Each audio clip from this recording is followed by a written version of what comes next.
नमस्कार दोस्तों, क्या एक बार फिर कोरोना जैसी महामारी की चपेट में दुनिया आने वाली है, या फिर ये बोलूं कि कोरोना से भी ज्यादा 100 गुना खतरनाक वायरस पूरे विश्व में वापस तांडव मचाने वाला है। या ये बोलूं कि फिर एक बार पूरी दुनिया एक नए वायरस की चपेट में आने वाली है, या फिर ये कहूं कि इस बार जो वायरस जनित होगा वो कोरोना जो कोविड वायरस था या कोरोना वायरस था उससे भी 100 गुना ज्यादा खतरनाक होने वाला है। क्या इसका एंटीडोज बनाया जा सकता है? क्या वायरस हो सकता है? एक्सपर्टों की माने तो ये वायरस बहुत ही खतरनाक है, और WHO की रिपोर्ट के अनुसार माने तो ये वायरस आने वाले समय में जितने भी लोग संक्रमित होते हैं उनकी मौत लगभग लगभग तय मानी जा रही है इस वायरस की वजह से। तो आइए जानते हैं पूरी वीडियो में इस वायरस का सच कैसे तांडव मचा रहा है और कितना हमें डरना चाहिए और कितना हमें सचेत रहना चाहिए। क्या हमें सचेत रहने की जरूरत है या हमें सचेत रहने की जरूरत नहीं है? इस पूरी वीडियो में आपको बताता हूं मैं पूरा सच इस वायरस के बारे में। तो आप सभी जानते हैं कि जो बर्ड फ्लू वर्तमान में चल रही है, बर्ड फ्लू के केस तो नॉर्मली आपने बहुत सारे देखे होंगे, लेकिन जो वर्तमान में बर्ड फ्लू के केस जो आ रहे हैं, बर्ड फ्लू ऐसा वैसा नहीं है। ये बर्ड फ्लू ऐसा है भैया, जो पक्षी रहते हैं उन तक तो ठीक है, पक्षियों से जानवर में आना थोड़ी बड़ी बात हो सकती है, लेकिन जानवरों से जब से ये इंसानों में आ गया है तब से ये दुनिया के लिए एक अलर्ट की घंटी हो गई है। और ये पहला मामला भारत नहीं लाता कभी भी ऐसे वायरस उत्पन्न करके। ये पहला मामला पहले कोविड लाया था, चीन लाया था।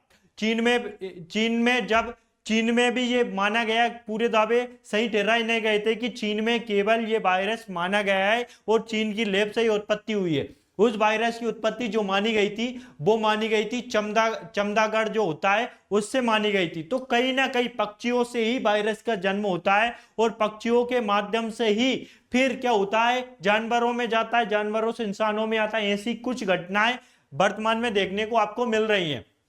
आपने हाल ही में किस्सा सुना होगा या चर्चा का विषय बना हुआ है, न्यूज़पेपर में पढ़ी होगी फ्रंट लाइन में, या फिर आपने किसी न्यूज़पेपर में देखा होगा या किसी मैगजीन में पढ़ा होगा या आपके मोबाइल में आपने कहीं देखा होगा, किसी ना किसी न्यूज में 100% आपने देखा होगा कि अमेरिका के टेक्सास हो गया या फिर अन्य अमेरिका के जो शहर है वहां पर जो पोल्ट्री फार्म है वहां पर बर्ड फ्लू के क्या पाए गए हैं, संकेत पाए गए हैं। और पक्षियों में लगातार जो मुर्गियां थी उनमें बहुत बहुत मात्रा में बर्ड फ्लू से प्रभावित पाई गई, और जिससे चलते वहां के जो पोल्ट्री फार्म है उन्हें बंद कर दिया गया और लाखों मुर्गियों को वहां पर जो है उन्हें मार दिया गया, क्योंकि ये वायरस मुर्गियों से इंसानों में ना फैले। लेकिन इसके बावजूद ये वायरस तैरने का नाम नहीं ले रहा है। ये वायरस वहां के कुछ जानवर जैसे गाय में भी मिला, और गाय के अलावा भी जो गाय के चरवाहक होते हैं या पोल्ट्री फार्म में जो काम कर रहे थे, एक कर्मचारी भी महासर प्रभावित होने को मिला है, मतलब प्रभावित हो गया और वो कहीं ना कहीं इससे संक्रमित हो गया। तो ये इसकी पुष्टि मैं नहीं कर रहा हूं, इसकी पुष्टि करती है ये न्यूज रिपोर्ट है सारी की सारी, ये टॉप न्यूज देख सकती हैं। इसके बाद ये टेंशन लेने की बात नहीं है कि अमेरिका में क्या हो रहा है, अमेरिका में कुछ भी हो हमें क्या मतलब, लेकिन अब मतलब है भैया अमेरिका की बात नहीं रह गई, ये बात रह गई इस देश की। इस देश में भी अलर्ट जारी हो गया कि इस देश में भी जो बर्ड फ्लू वायरस उसने दस्तक दे दी। उसकी ये टॉप न्यूज देख सकते हो कि जो बर्ड फ्लू वायरस है वो केरल के एक जिला है या गांव है, स्थान है आलापूजा जो गांव है, आलापूजा जो डिस्ट्रिक्ट है, वहां पर ये दस्तक दे दी गई है और वहां की जो मुर्गियां हैं उनमें ये कहीं ना कहीं देखने को मिल रहा है। तो ये एक खतरनाक बात है, क्योंकि कोरोना को भी हमने बहुत धीरे लिया था कि आ रहा है कोरोना, आ रहा है केस बढ़ रहे हैं, अलर्ट नहीं हुए थे। लेकिन जब एकदम से आया ना, महामारी का रूप ले लिया, तब हमारे समझ में आई कि भैया ऐसी भी महामारियां फैली जा सकती है। तो भैया अभी से सचेत हो जाओ। ये सारी टॉप न्यूज़ आपके सामने चल रही है, ये देखो,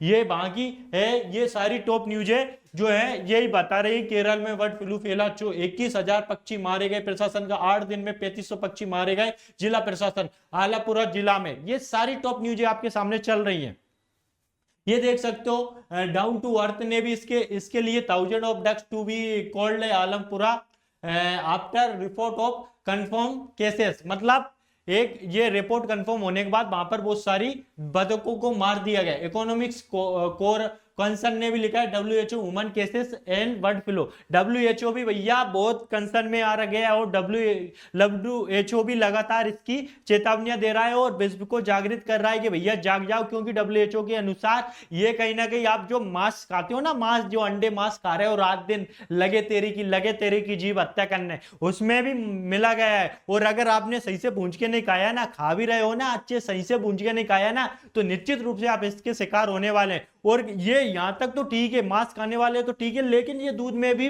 कहीं ना कहीं फैटी एसिड के रूप में सामने आया। तो भैया थोड़ी चेतावनी ध्यान रखें कि ये आप थोड़ा क्या रखें, संयम रखें और दूध को भी उबाल कर पिए, है ना। ये सारी मैं अपने मन से कुछ नहीं बोल रहा हूं, ये बोला गया है H5N1 बर्ड फ्लू स्ट्रेन डेटेक्ट, ये मिल्क WHO के अनुसार ये आपको सामने मिला है, WHO नहीं बोला है। इसके अलावा WHO ने ये भी बोला है, ह्यूमन केसेस बताए गए हैं कि लगभग जो 100 लोग जिससे प्रभावित हो गए थे, अभी तक कुल मिलाकर 100 लोग प्रभावित हुए हैं, उनमें से 52 लोगों की मौत हो चुकी है। भैया अगर इससे प्रभावित हो गए ना, कोरोना से तो बच गए, लेकिन इससे बचने के कोई चांस नहीं है, अभी से अलर्ट हो जाओ।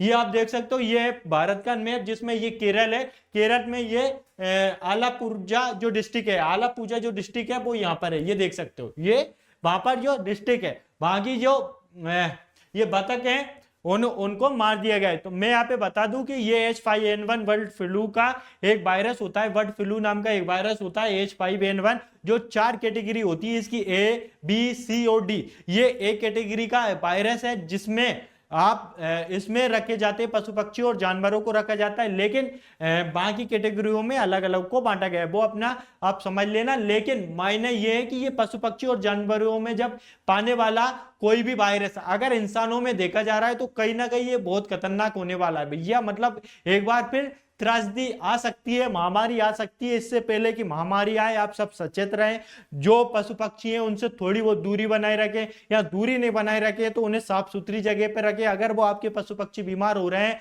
तो कहीं ना कहीं उन्हें डॉक्टर को दिखाएं और ये चेक करवाएं कि बर्ड फ्लू तो नहीं फैल रहा है। मैं आपको बता दूं कि ये बर्ड फ्लू का पहला मामला 1996-97 में हांगकांग में देखा गया था। भैया ये सारे कांड है ना सबसे पहले चीन ही करता है, इसके बाद पूरे विश्व में फैलते हैं। अब अमेरिका में देखा जा रहा है, अब अमेरिका के बाद भारत में आ रहा है, तो कहीं ना कहीं ये सिलसिला चीन पर ही प्रारंभ होता है और चीन इसका जिम्मेदार होता है, वो एक्सपेरिमेंट करता रहता है। हम तो एक्सपेरिमेंट करते ही नहीं ना, इसलिए हमारे यहाँ तो कुछ होता ही नहीं। खैर वो बात अलग है, लेकिन सचेत रहे, चेतावनी आपके लिए अलर्ट जारी है। ये कोई मजाक का विषय नहीं है, आप बिल्कुल मजाक में ना ले, हल्के में बिल्कुल ना ले। आप न्यूज़पेपरों की टॉप लाइनों में आप देख सकते हो, वर्तमान में चर्चा का विषय बना हुआ है।